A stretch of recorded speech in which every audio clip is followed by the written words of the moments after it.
So I was born in what I say on my shows, in my shows, Scranton, Pennsylvania, but I was actually born and raised in Taylor, Pennsylvania. And so yeah, and this was back in the 70s and 80s. So it was definitely a different kind of vibe. Nobody was out and about in terms of being gay. And so an interesting time in my life in terms of living most of it in the closet.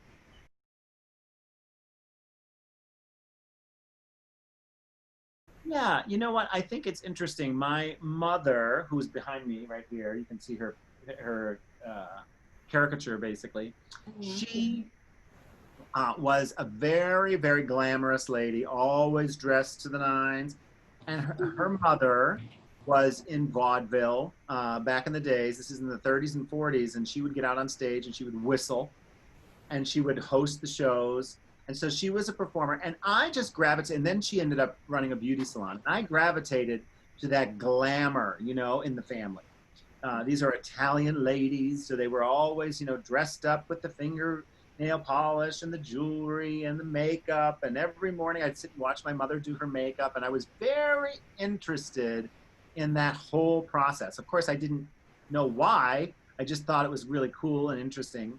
And then I remember sneaking, like, she used to sell Avon, which is like a door-to-door makeup stuff, and they have little samples like this, and I'd steal the lipstick and I would try it on and towel down to make it look like I had hair. And so ever since I was little, I was always playing around with, like, makeup and stuff like that. And if I got caught, I'd be in big trouble. So, that was the beginning. And then really there was no indication that I would ever do drag, because there was really nobody doing drag.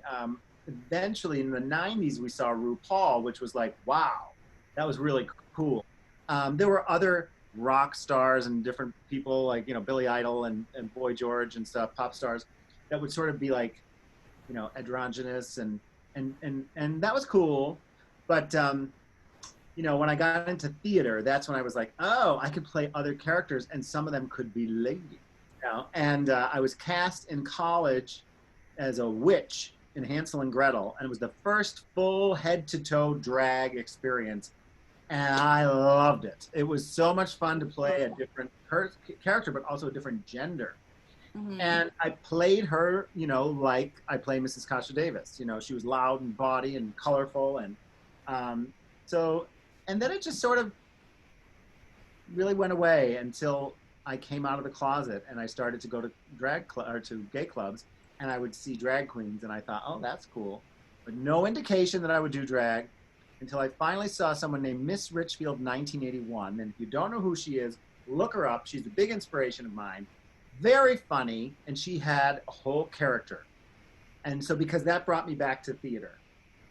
And I thought, oh yes, that's what I want to do.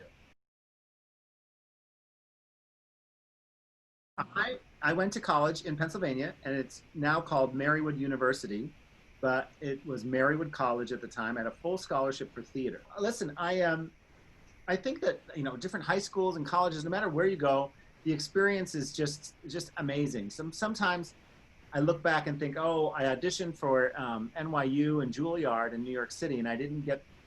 I think one of them I got a scholarship, and the other one I didn't get accepted. But the long story short was that I thought at first, oh, I'm going to school in my hometown, but I had wonderful experiences. I took ballet. I was doing things that I would never have expected I would do, and it really gives you a great foundation.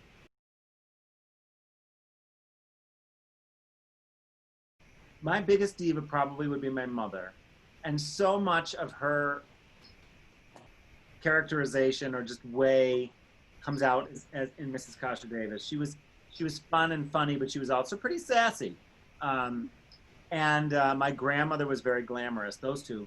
But then, of course, I when I was gosh, it was probably 1983 or 84. I discovered Tina Turner, and when she came out on stage, there it was like drag, because she had the big wig and all this stuff, and the divas like Tina Turner and Cher and Dolly Parton, those were the ones that I gravitated to because they were just so over the top with their costuming and stuff, and they were so confident, and just so full of life and just spirit and positivity that I was like, those are the divas for me. You know, when I was a kid, I used to dream of someday having a family and having kids. And this is probably a lot of the reason why you see me doing story time. But when I moved to Rochester from Scranton, that's when I came out of the closet. I had been previously married to a woman. We were married. Yes, we were married. We were high school sweethearts. We were together from 1988 to 98, and we had a grand time. But for obvious reasons, it didn't work out. And so when I moved here and came out of the closet, I was just looking for something like that marriage, you know. And I was dating. I was trying way too hard, and these guys were like, "Listen, we just want to go out on a date." So time went on, and I said to myself, I have to focus on me. It's time for me to make sure I'm happy and I understand who I want to be and what it's like to be with myself. When I did that, and it just so happened Mr. Davis was doing the same thing. His name is Steve. He was doing the same thing in his little world. And we met on what was called gay.com, which is sort of like, you know, one of these, you know, gay, whether it's a hookup or a dating site. And we started to date. Literally, we went on coffee dates, and it was wonderful. I just remember like my feet and my legs would get all tingly because I thought, this is like somebody who I always, you know, would dream to be with. And it was so funny. I got so excited the first date. I put like you know, the face masks. So I had this green face mask, and I washed it off, but it was still stuff in my ear. And I got home after the date, and I said, "Oh my gosh!" So I called him. I said, "I'm sorry. I just want you to know that was mud mask in my ear." And he's like, "I thought that was something, you know." He didn't even care. We just giggled and laughed and had a great time. So we dated for a while, and then one day he said to me, "I have something to tell you." And I was like, "Uh-oh, we're gonna be friends, right? This is not good news." He said, "I have 2 daughters," and I was over the moon.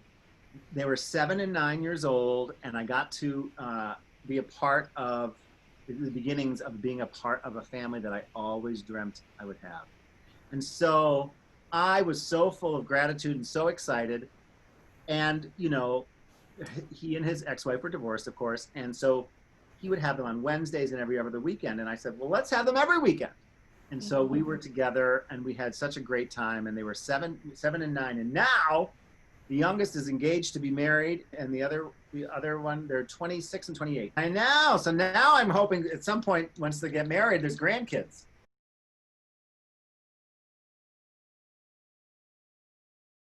Well, you know, I think first up, when we say drag queens doing story time, and it's like we put all drag queens in one box, that's not appropriate, right? Just like we couldn't put an actor or an actress in one box.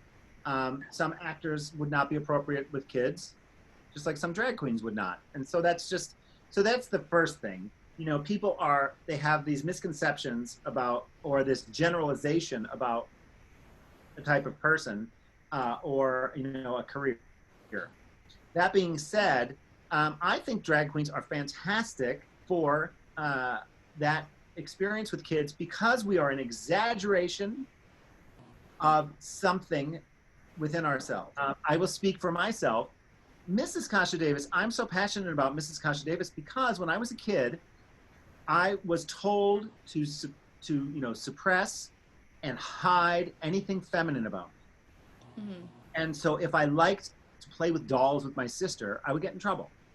If I liked, you know, if I was, you know, sassy or I remember if I was talking, I talked a lot with my hands. And if I did this, my father would hit my hands and say, hold your hands at your side. You know, this is a different time back then, but it still happens today, where parents are trying their best from what they experienced to keep their kids safe. And my father didn't want to see me get bullied. And so, you know, they did what they thought was their best. And we certainly reconciled and worked that out later. My point is, though, that a drag queen is this exaggeration of who they are, and they're hiding nothing. And so sometimes people need that little extra nudge of somebody who's a little more. You know, like if you look at a pop star, like, you know, Lady Gaga is all over, right? She probably doesn't live every day like that, but that exaggeration of confidence and who she is helps people to discover who they are and express that as well. You know, especially as young women, you're shown so many ways that a young woman should be or dress and and certainly that spectrum goes over to men as well, how they should dress, how they should act. And I think it's so important for people to be exactly who they are. And I love that you said your genuine self. That's something that I say a lot in the story time, because you know the kids don't come to story time saying I'm here because I want to discover my gender or my sexuality. They're too young. They don't understand those words. But what we can say is, if they happen to see somebody who's different, treat them with kindness, no matter what that means. Glasses, you know, anything that may be different. It just doesn't matter, because you know kids can be tough because they don't know sometimes. They think that what they've learned from their parents sometimes isn't always the best. You know, it's so important to help others in this lifetime. You know, what can we do? And first and foremost, you gravitate to drag and you respect and love the drag queens, and you both have decided you wanted to help. And it is such a great point that, you know, when I was in theater and if I got cast in a role, I didn't do the costumes, I didn't do the set, I didn't create the marketing materials. And so as a drag queen, you are going to do all of that yourself. And really, no matter how big you get, I've worked with Bianca Del Rio. She's still involved in all of that, all those aspects. And it really shows in people's performances when they're so passionate about those details. And what a great experience for you guys, because as you go into your future careers and however you go, you realize work ethic is so important and being yourself. I mean, it makes me proud to think that those are the things you're learning from drag queen. We need to, whoever may be listening or reading this, the idea that you can do whatever you dream. You know, one way or another, it will come to fruition. You know, my dreams really came to me a little bit later in life, and that's okay. You know, but that's the lesson for me, is that sometimes you may want something in your time and it doesn't happen. But if you have the work ethic and if you're being true to yourself, it will happen.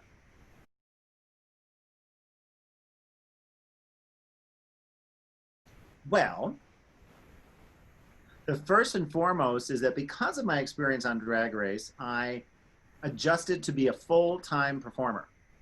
And I was envious of my sister. She was a dancer. She went to school in Philadelphia too, and she worked as a modern dancer, and she traveled all over the world. And I was so envious of that when I was younger, because I thought, wow, she's got a lot of guts to do what she loved. Because I was told as a kid, yeah, you can go to school for theater, but you have to get a side job because you know you're not going to make it. Yeah. And I thought, So I did that, and I had a wonderful career, and it was good, but it wasn't what I really was passionate about. And so that was number one. Number two is that because of my experience at the beginning from touring, my drinking got out of hand and I got sober. So this July 13th, I'll be 5 years sober. And that's really important to me, because drinking was, you know, my phrase, there's always time for a cocktail. Nothing wrong with, you know, drinking. I'm not one of these people to say that nobody should ever drink. But for me, it became a problem. So I'm very grateful for Drag Race for that kind of process in my life. And then finally, the performance, I've been to Australia, I've been to the UK, I've traveled around the world, and people know who I am. It's like, it's just blows my mind that I can go online and someone says, oh, I'm in New Zealand and I love your song or whatever. And everywhere. And that is such a gift, because now it's like, well, what do you do with it? You know, messages that you want to give. And of course, I got to perform with Bianca Del Rio, which is nobody better. I auditioned all 7 seasons. Wow. So season 1 was a drag queen and their assistant, and I auditioned for that with my friend Aggie Doon. And then I auditioned every single season. I sent it a tape, and I look back at those tapes, woo! And then as time went on, I realized more and more, one of the most difficult things you can do, or the advice that you can get, is to just be yourself. As a performer, and as somebody who might have been a little bit more insecure than I like to believe, I was always trying to give people what they wanted. And I wasn't just being me. And even me now as Mrs. Kasha Davis, there's a degree of it that's exaggerated, but I'm just being myself. And I happen to be dressed in drag. And so that really was a process for me.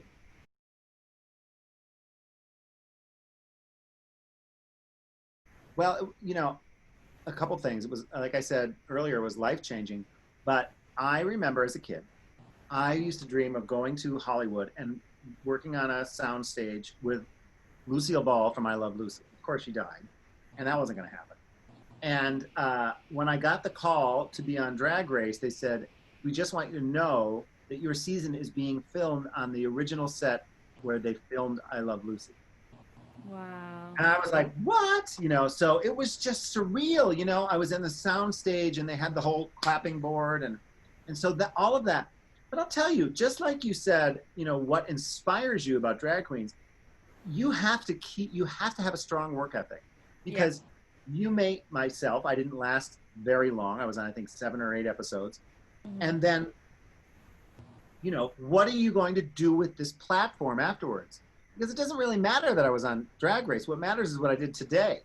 You know, what am I doing now on Instagram, or, you know, what other opportunities am I doing because of that experience?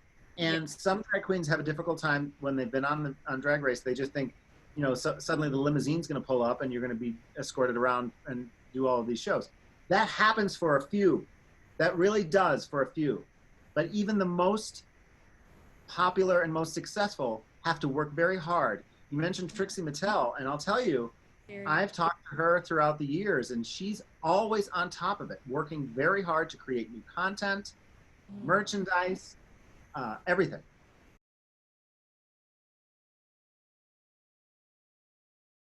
Yeah, I would absolutely say yes to All Stars.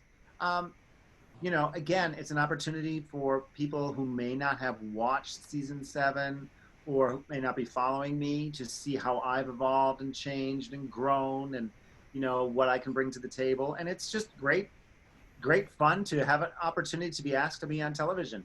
I don't understand why people would not say yes or if they would make themselves leave early. I have no idea why they would do that because so many of us would love the opportunity, and it seems pretty conceited for people to just walk off, no matter who they are, or to say no. I understand saying no if you're at a place in your life where you may think you've had enough exposure, I guess, or if it's like, you know, it's very expensive to do. So, you know, you really have to make a big investment in costume.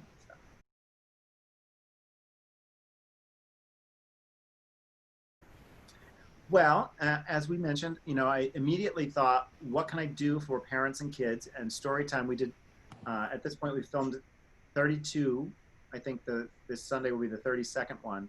Um, and and then it was interesting. Cameos got busier, and I've been invited to a lot of Zoom parties. I've filmed for story time for other organizations. I did story time for the embassy in Mexico, where all the kids got to watch. And so, you know, I've just had really been very grateful to have different opportunities like that.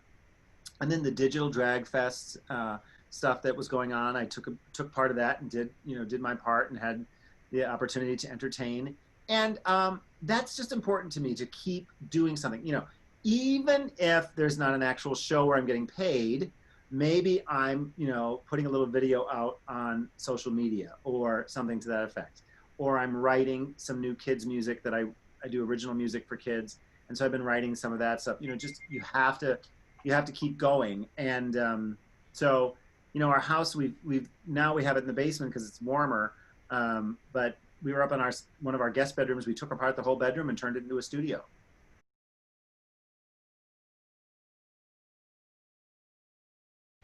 Well, everything that I had scheduled was canceled like everyone else. You know, I had opportunities to go back to the UK. I had a cruise that I was entertaining on.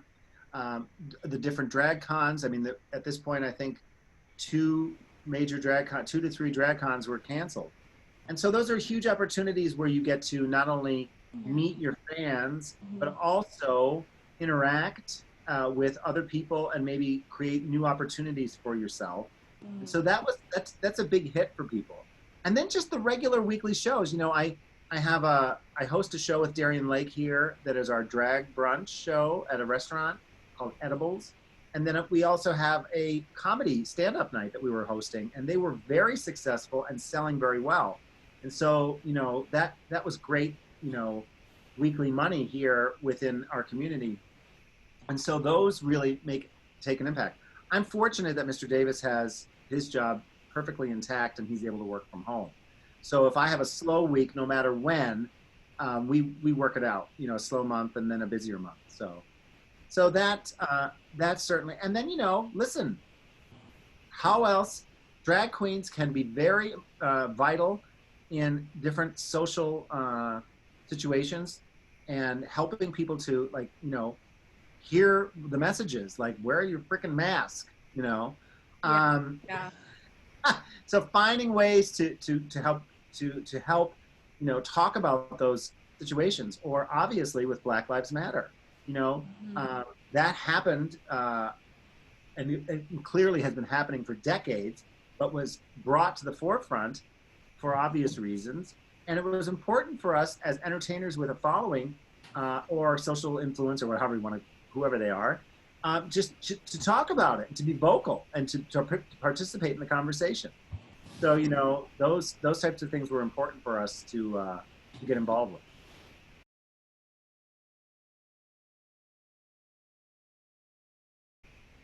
I'll tell you, first and foremost, I think I've been able to look inward and see where there were changes that maybe I needed to make and just know more.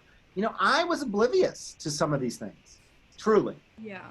And that frustrates me about myself because I'm not a youngin. And I've been around is my point. It doesn't mean that, you know, young people don't know what's going on or old people don't know. I just mean that I've been around and I should have been more aware, but I wasn't. And so it was a time to educate myself and to, I went through some periods of just self-reflection that were very important for me. And then, I believe that some of the choices that I made and the content that I used for story time was important. And then just frankly, some of the posts that I would make on social media, and sort of stopping Mrs. Kasha Davis for a minute at least to kind of get us all focused on the situation at hand. And as I watch more, I mean, I think that we are very fortunate because of the fact that we have the technology we have, that things can be filmed, but we have such a long way to go. We really have such a long way to go. And all we can do is focus inward and have the conversations with our friends and family, Mm-hmm. and if there's any sort of things that we notice about our friends and family, talk about it and change it. You know, um, it's heartbreaking, it's frustrating, it's infuriating, and all we can do is continue to speak out, be a part of the protests, be a part of whatever way is most comfortable for you. Because I was talking to a friend, and she was saying not everybody is meant to be on the front line of the protest. There are other ways, and some of those ways could be as simple as talking to someone in your family who just doesn't get it. Yeah. Because those small changes add up. Mm-hmm. So I don't know. I think we have a long way to go, but I am always the type of person, you're always going to hear me find a positive. And I'm hopeful for our world with regard to what's happening with COVID-19, and that we're realizing what's important. And certainly with Black Lives Matter, we're even breaking down to our Black trans sisters, how they're discriminated by their own, and how we need to make those changes. And it's wonderful, it's hopeful when I go on Netflix and stuff, right? There's a whole series of suggestions for things for people to watch, or there's more and more on social media. And I believe that if I can look inward and say, wow, there were certain things that I didn't realize, I'm sure many other people can say the same. So I'm Yeah. hopeful for the future. and So, and, and misconceptions about people of color, or also like, ethnicities, this is how they act or whatever. I don't want to hear that anymore. And if I do hear it, I want to talk about it. I want to talk about why you think that that's either funny or however. Um, and that is something that, gosh, if I look back in my life, I mean, there were many times where, you know, people were just made fun of and it was inappropriate, and it's interesting in the comedy world. Um, some of that was just taken for granted. And I think that we can do better.